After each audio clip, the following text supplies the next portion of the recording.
true or false, you also have a brother-in-law that's an immigration officer. Yes? Yes. All right. So let me ask you this now. Is this really a Jamaican restaurant, or is this really just a front so you and your brother can deport enough Jamaican people? A little bit of both. My brother.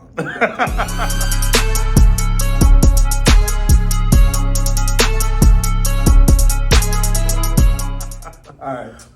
What's going on, good people? Yes. Daniel Frankson here with none other, the boss, top chef when it comes to Jamaican food here in Atlanta. Man, not just Atlanta. If the man was to go anywhere and cook, the man would be the boss, right? Alaska. Chef J, the boss. Yes, sir. What's going on? Welcome. Good to link with you. I appreciate your time. Thank you. So before we kind of get into, that fire jerk chicken and all that you've accomplished, and seeing your dreams come to a reality, just tell me a little bit about where you're from and how you ended up getting here.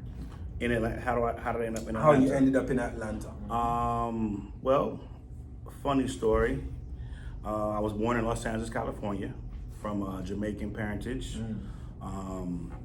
I actually came to Atlanta to go to college, 1996. It seems so long ago, but it is long ago, bro. It is long ago. Embrace that. But That's okay. What college you went to? I went to Clark Atlanta University. Okay, so shout out to CAU. Second or third best. First best HBCU, and first best. Howard. I think Howard comes in about somewhere around the second or third, but it's all good. You must be. You're top three, Danny. You're top three. Crazy. You should feel good about that. Top three, bro. I was gonna call Clark Atlanta second rate, but I held on. I said second place. Okay. I want this up my school. All right, we'll take second. So I came here 96 to go to school. Fell in love with Atlanta, obviously, just because of just the topography. I just love the open spaces and the people, and just compared to LA, growing up in the city, Atlanta just provided something that Cali just didn't have. And which I can understand. Yeah, and then went to school, lived in New York for about 5 or 6 years. Where in Brooklyn. Big up to Brooklyn. You already know that's the only borough that matter, That's funny. Only borough. Y'all are your home states, actually. Brooklyn? Brooklyn, yes. Well, it's Brooklyn and everywhere else. Facts. We don't hear nothing about Queens. Facts.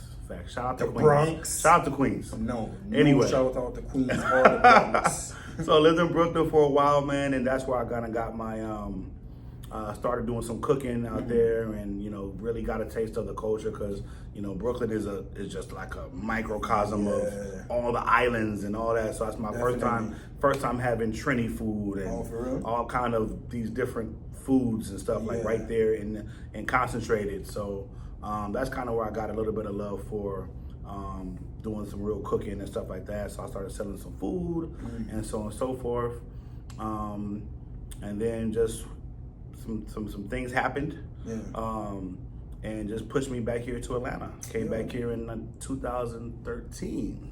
2013. So, you and I, we talk a lot. Both of us, proud homeowners in South Fulton. Yep. And kind of want to just touch on that area. But before we kind of dive into that, when we mentioned South Fulton, Southwest Atlanta, argue that that's Cascade area, Camp Creek, East Point, Fairburn, would be the primary areas that make up South Fulton, right? Right. So just from your standpoint, you've been here since 2013. Yep. Anything that you've noticed in terms of home values since you came back here and where they are now, and just the overall development of the area from a value standpoint? Oh yeah, home values have been steady. Been steady and steadily inclining. Which is a good thing for us. Glad that we got in the market when we did.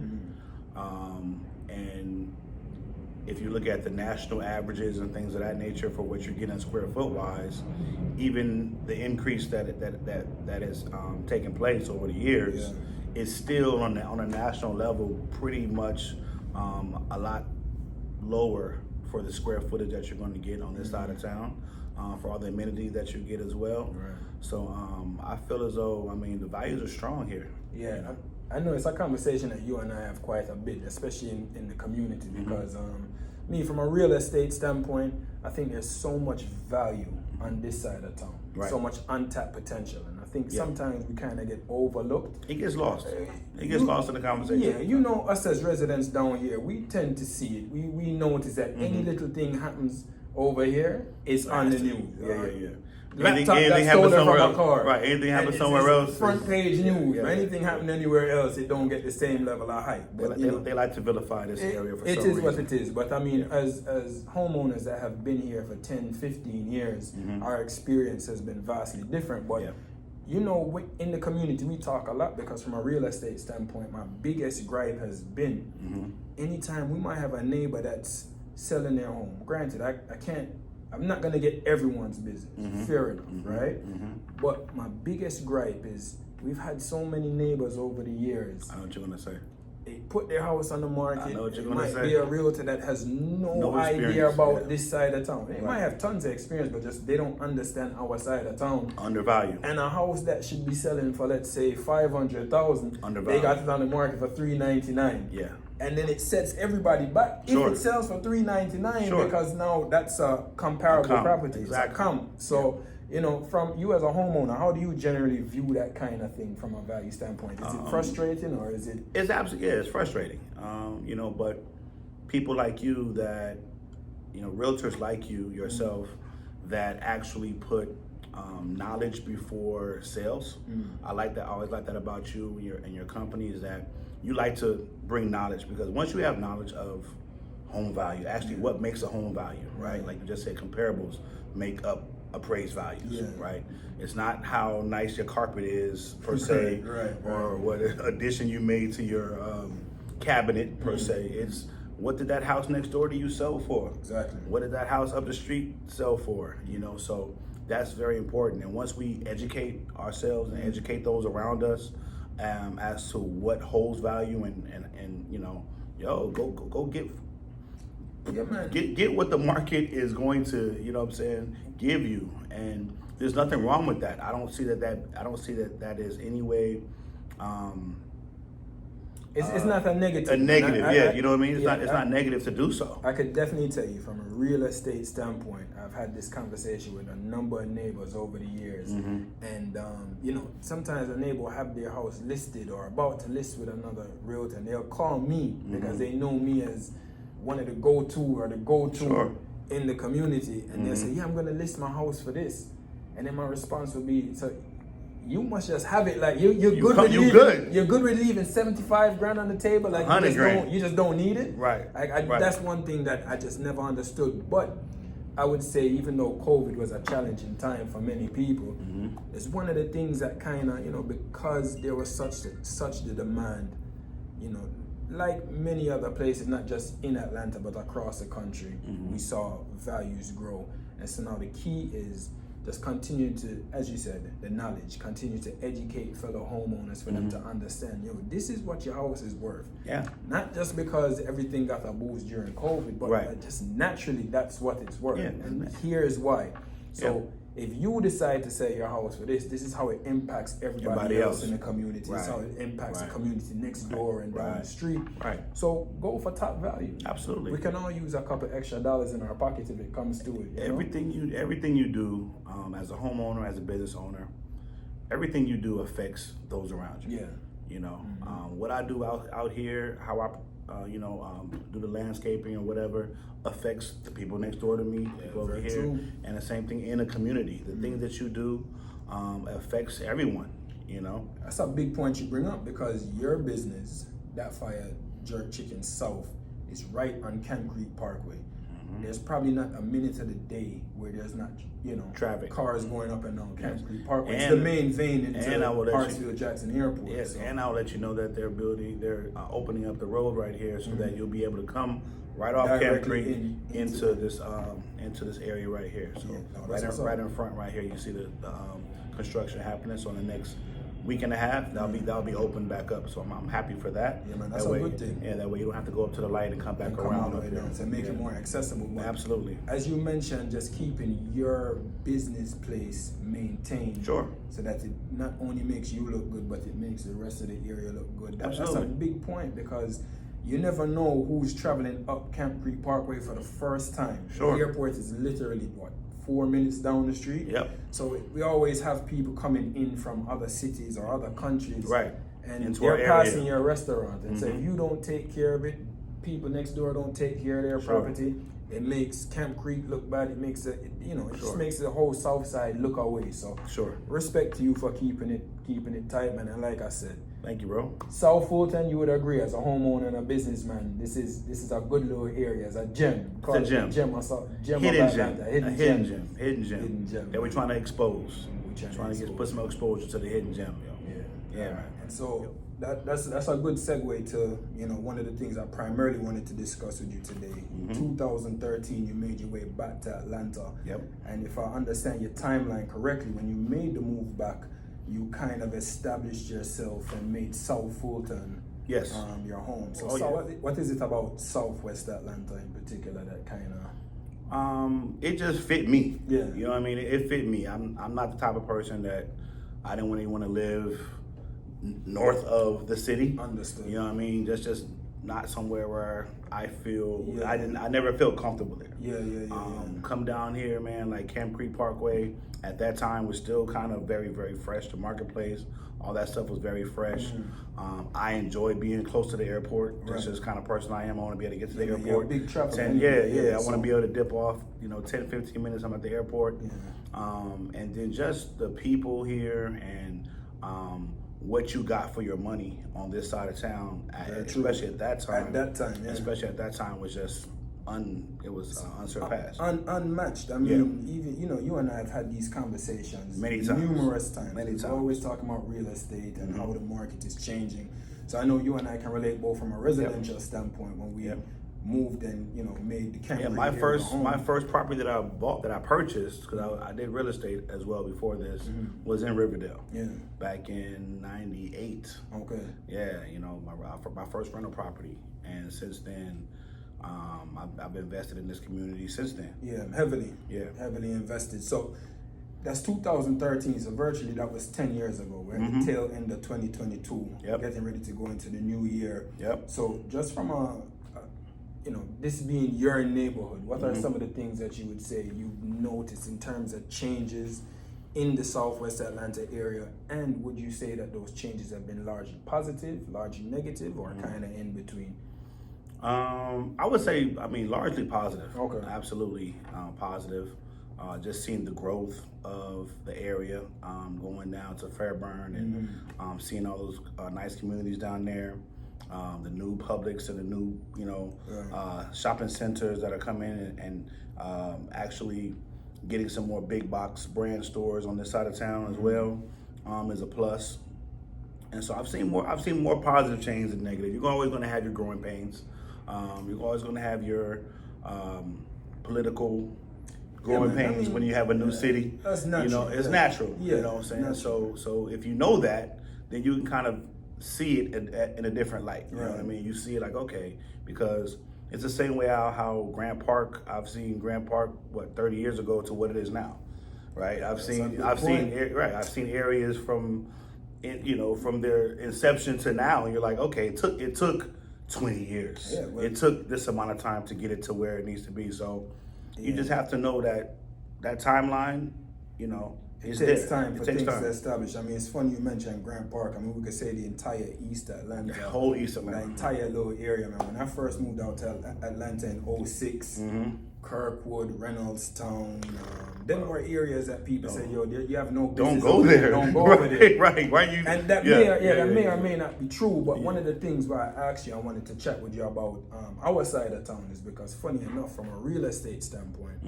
when I have the opportunity to work with new clients, those that are looking to buy, and when they detail to me what they're looking for, maybe a house with space, tight-knit community, maybe they do a lot of traveling, whether it be for work or recreation, also being accessible to the airport. Right. One of the areas that instantly comes to mind is the Camp Creek area.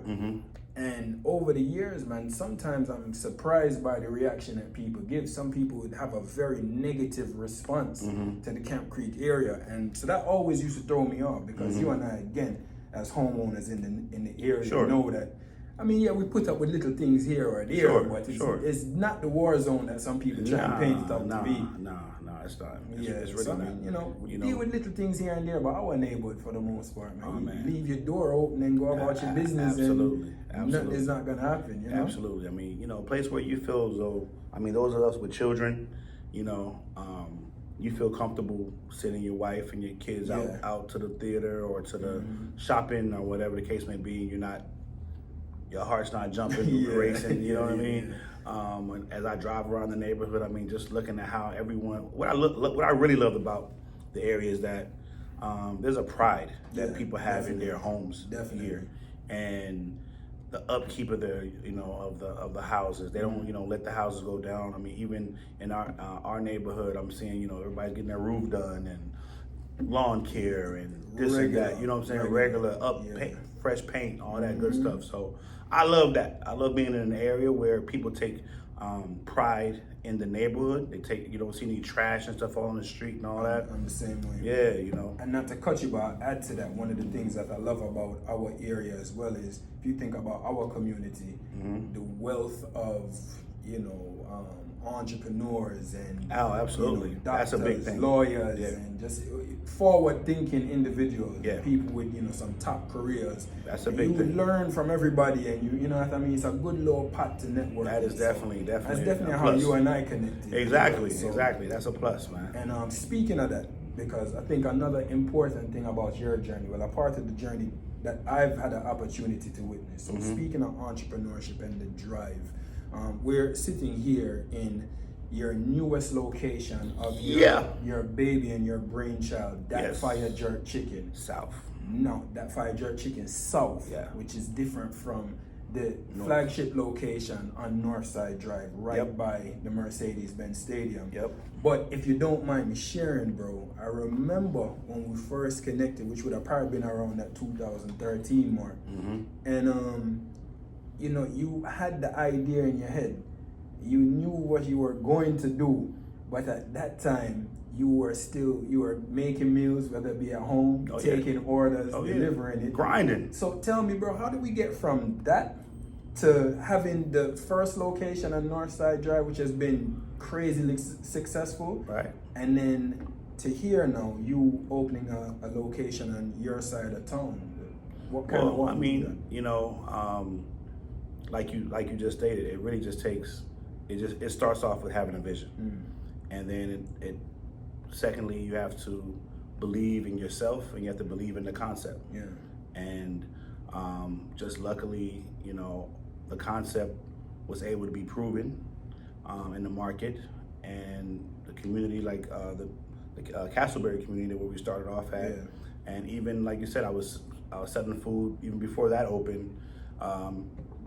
In the Southside community, just the feedback and the support that we got from all the love from the community, both communities that showed me that, okay, well, this concept could work. It could work, and it did work. And we didn't even have a grand opening for the first location. We just opened the doors, and the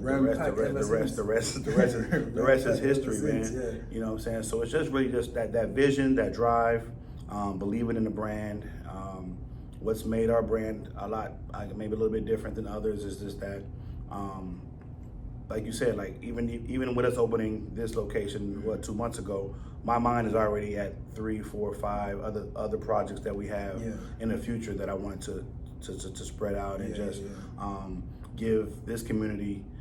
This one was just special to me because I've always wanted to get back on this side of town.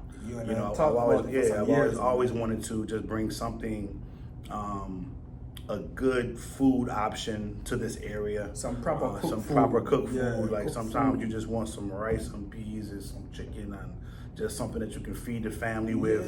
That's not always got to be fried or whatever. I mean, no disrespect to anybody else or any other restaurants, but sometimes you want to have that different variety. So I'm just happy to be on this side of town. Shout out to Mayor Dina and East Point for assisting us in getting here. Nice. Shout out to Danny. I mean, I remember how many years ago I called you. I was like, yo, Danny, I need some information on this spot, because she was my phone.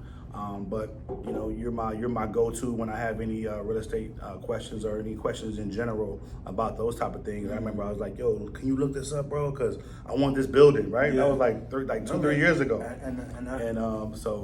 And I will say, man, definitely, I'd say you and Simone, you guys really. Oh yeah, big shout out to Simone. Did what you had to do, and you made it happen. The man. lady behind the brand. I can't even take too much credit for it, bro. You guys were on top of it. You knew what you wanted, and like I said, man, that's one thing I've admired about you.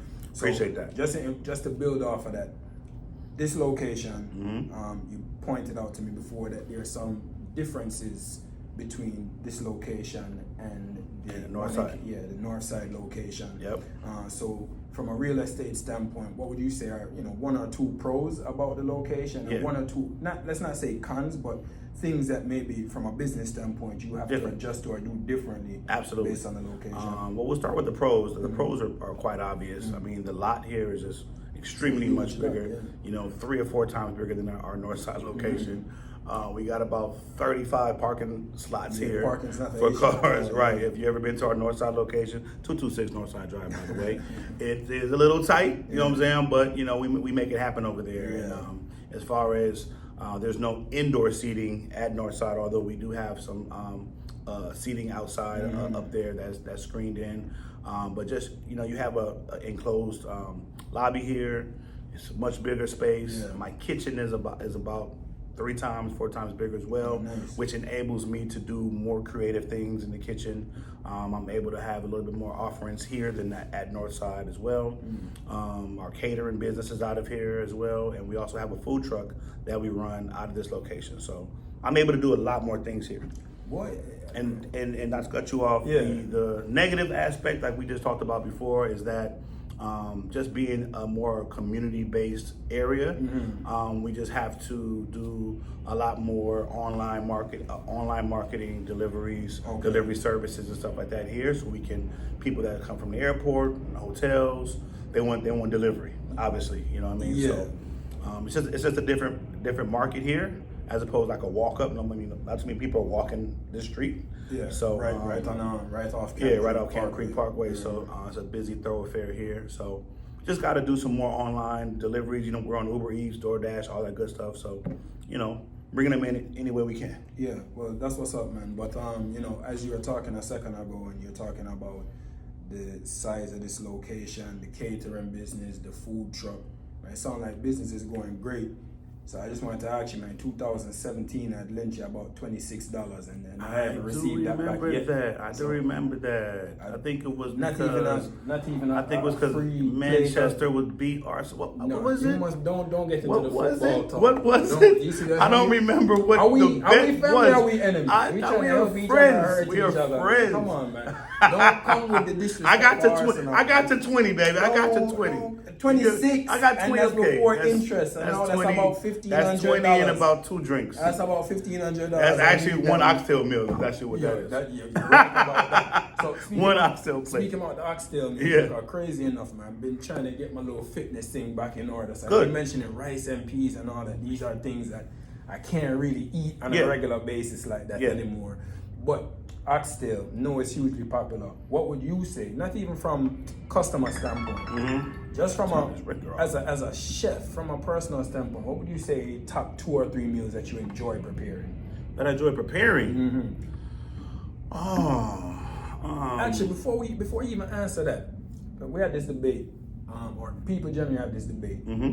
Name of the restaurant is Dat Fire Jerk Chicken. Yes. So the jerk chicken is really the staple. The staple. Centerpiece. The centerpiece. Yes. Now, as a chef that is a master at making jerk chicken, can you really make authentic jerk chicken in the oven with just jerk seasoning, or is there another way that you really prepare from an authentic standpoint? Oven jerk chicken is not jerk chicken. It's not jerk chicken. It's not jerk chicken. It's chicken with whatever jerk sauce you put on it. And it's roasted, oven roasted chicken. Yeah. So then because jerk, the word jerk itself is the actual grilling, smoking, marinating of the meat, whatever it is, where you're doing chicken, pork, fish, whatever it is that you're doing. So that's why you can't say it's jerk chicken and you make it in the grill or you fry it or some other shit. Like that's just not jerk That's chicken. not what it is. So you're saying if somebody goes into a Jamaican restaurant and they're taking a jerk chicken out the oven, don't eat that. Wait. You must come here and get the proper authentic. You gotta get that. Well, you want to get the right stuff, man. Yeah. You go to the right place to get the right stuff. Yeah. You don't go to Popeyes and order. You know what I'm saying? A deli sandwich. Right? You go to Popeyes and get fried chicken. Right. That's what they do. That's what they do. You understand? Right. So you come to that fire jerk. You're gonna get the real jerk chicken. Real That's what thing. we do. Real thing. That's what we do. That's what we've been doing. Yeah. And then our other offerings are just as good as sometimes some people you might even say even better. Our oxtails, our brown stew chicken, our curry, the curry goat, all those good stuff. It's a debate, but I'm going to win that debate most of the time. I don't even think I'm going to win that debate most of the time. Anybody that's knowledgeable or serious can really entertain that debate. To be honest with you, man, we all know jerk chicken has to be cooked on a jerk pan. On a grill, man. Gotta be grilled. Gotta be grilled. Man. Yeah, man. So, last thing for you, bro. Yes, sir. Again, man. This is the South Side location. You're a proud homeowner, a proud business owner. Never leaving South Fulton. I feel the same way. Why? I feel the same way. I feel like this area give you everything that you need. Gives me everything I need. Everything that you need. Gives me everything Good people. I need. Yeah. Quick access to the airport for those that like to travel, or you know, it's not like you're coming from Alpharetta and you have to leave 6 hours before your flight because you might be fighting all kind of traffic on 400 and all of that. So I mean, I said the only thing we need on this side of town are more establishments like that fire. Exactly. So respect to you for bringing the business. I appreciate over, that. man. I appreciate that. I mean, That that was a part of it. Like I want our daughters, our children, to grow up, with images of people that look like them. Yeah. Doing positive things and doing things for the community. We're praying that we'll be here for as long as they'll have us here. But you want young people to come up and say, okay, all right, I know Jay, or Daddy's my realtor, so that was another important part of me moving to South Fulton, is just like having those people in the community that that have ownership in businesses and I can relate to, and I can talk to, and I can speak with my council people. I can sit down and talk to the mayor if I need to. Just having that access is just something that just feels so good in comparison to the other cities that I've lived in, Los Angeles, New York, where you don't know who owns what. You can't, there's no input into the politics or the politics of your neighborhood. Yeah. So having that access here, man, has just been surreal. And I think for us in particular, South Fulton is unmatched. I don't know if we can get that anywhere else, really. So I agree with you on that, my brother. Yes. So again, bro. And I appreciate you, Danny, being the steward that you are for the community, man. I appreciate that. Always holding us up high. And it's just good to have a brother like you who knows his business in and out. Like, that's why you're my go-to guy, because just like I know food, you know real estate, and you know the community, and that is just paramount. Yeah, man. So continued success for you as well. We always talk about fighting for the proper values, especially in our neighborhoods around. So that's how it starts. It's what we have to do, bro. We take pride in where we are. We take pride in South Fulton, and we move forward. What's the name of this show here? This show right here, we call it Kitchen Convos. Kitchen Convos. Kitchen Convos. Right. I'm glad to be on Kitchen Convos. Yeah, man, but we might change it up though, because there's a guy you might know him named Patrick, and we're seeking to get him deported. So this might turn into deported. Deported conversations. Deportees. Conversations with deportees. Interviews with deportees. Terrible, so when we find Patrick, That's wherever terrible. they're sending him off to, we chat with him before they put him on the plane. That's right? terrible. So let Patrick know when you see him. I will. So listen, Chef Jay. Before we wrap up, let's kind of tell the folks out there where they can find you. Both physical locations, absolutely, and on social media. Absolutely. Obviously, thatfirejerkchicken.com will have all the information on there as well. Instagram, thatfirejerkchicken. Facebook, the same. Location wise, we're at 3271 Camp Creek Parkway. That is that fire south. And our north side location is on Northside Drive, 226 Northside Drive, 2 blocks from Mercedes-Benz Stadium. Nice. So that is all of our info. All right, and then just to also add on for the south side location, Uber Eats and Oh yeah, they can well access both it. locations. Both Okay. locations want Uber Eats, all that good stuff. So you can go online, you can go on Google, and all the menus are online as well. You can get to us that way. But I will add, for the true experience, I understand Uber and all that is convenient, but true experience. You gotta come for the vibe. Come in and listen to some tunes and Come get for the a vibe. and Smell get the some good smoke. food. Smell the smoke. Come for the vibe. Yeah, that's really gonna make it authentic. So Yep. anyway, folks, again, Daniel Frankson Realty. The man. The boss in the background telling me I must talk about subscribe and Yes. like video and all them kind of Hit things. that button. So Hit that button. do Hit that like, for me, hit please, that button. because right now, hungry, no food is here. So No at least food give is me a here. little subscribe or something. We in a restaurant, no food. No I didn't food. cook nothing. Just came here, just some water around the back for me. So That's it. that's Water hose. Anyway, man, we'll catch you on the next one, yo. Hit subscribe. Respect. Yeah, much love.